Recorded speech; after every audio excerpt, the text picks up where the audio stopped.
à tous. Il y a un peu moins d'une année, je participais à ma première course d'obstacles, la Spartan Race de Verbier. Alors j'ai beaucoup aimé ce genre de course, mais j'ai aussi beaucoup échoué à plein d'obstacles, et notamment sur la slackline. Alors suite à cet échec, j'ai décidé d'apprendre à traverser la slackline. Et dans cette vidéo, je vais vous montrer comment j'y suis arrivé. Donc c'est une sorte de petit tutoriel et en même temps, on s'est bien amusé. En tout cas, jusqu'à mon dernier entraînement, qui était un peu moins amusant, mais je vous en parlerai aussi plus tard.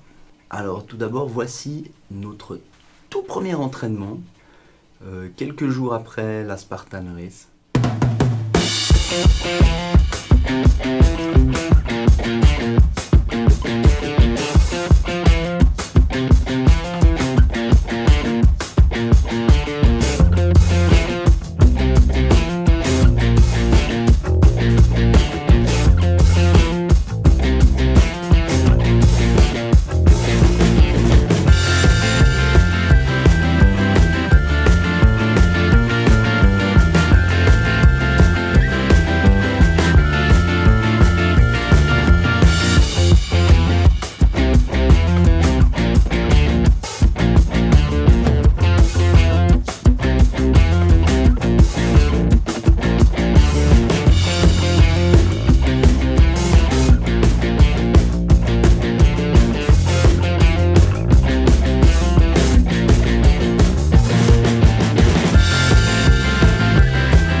Pour calmer notre frustration, on a continué avec un peu d'escalade.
voilà quelques semaines que je m'entraîne à traverser la slackline.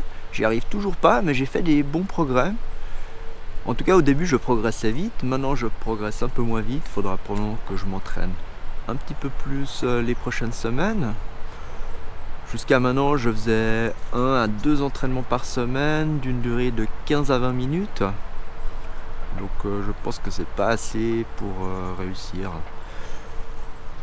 Mais bon, je voulais vous montrer les progrès que j'ai fait jusqu'à maintenant et surtout les exercices que je fais pour progresser. En fait, je fais 3 exercices. Le premier exercice, c'est traverser la ligne avec une aide, une autre ligne en fait que je tiens dans la main qui m'aide à garder l'équilibre. Le deuxième exercice que je fais, c'est de grimper sur la ligne, rester en équilibre sur un pied. Et finalement, le troisième exercice, c'est d'essayer de traverser la ligne le plus loin que je peux.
Alors ensuite, pendant l'hiver, les lignes ont été retirées, donc j'ai arrêté de m'entraîner et j'ai repris à la fin du printemps sur une ligne un peu plus courte à la piscine du Grand Lancy. Et après des dizaines de tentatives, j'ai enfin réussi à traverser cette ligne. Alors regardez.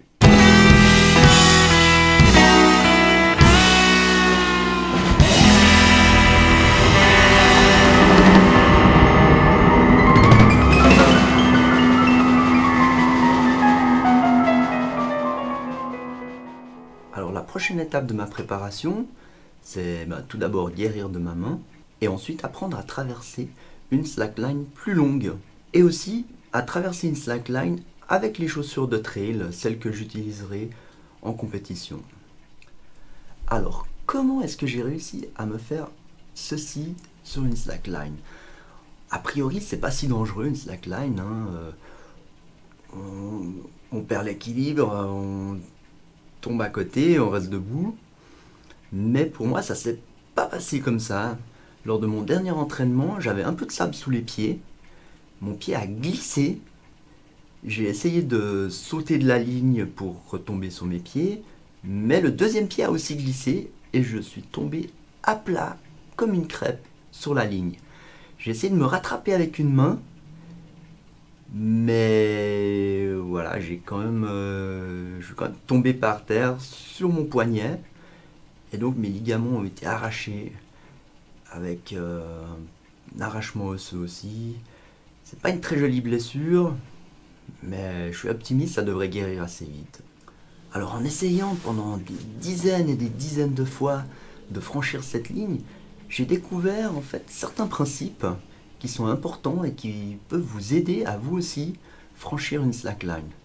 Alors tout d'abord, il est beaucoup plus dur de rester en équilibre de façon statique que d'avancer sur la slackline. C'est un peu comme le vélo. Si vous voulez apprendre à faire du vélo en faisant du surplace, ça va être très très long. Alors que si vous avancez, vous aurez une inertie qui va vous permettre de trouver un équilibre moyen. En fait, vous êtes toujours en déséquilibre, une fois à droite, une fois à gauche, mais en moyenne, vous êtes en équilibre et donc vous ne tombez pas.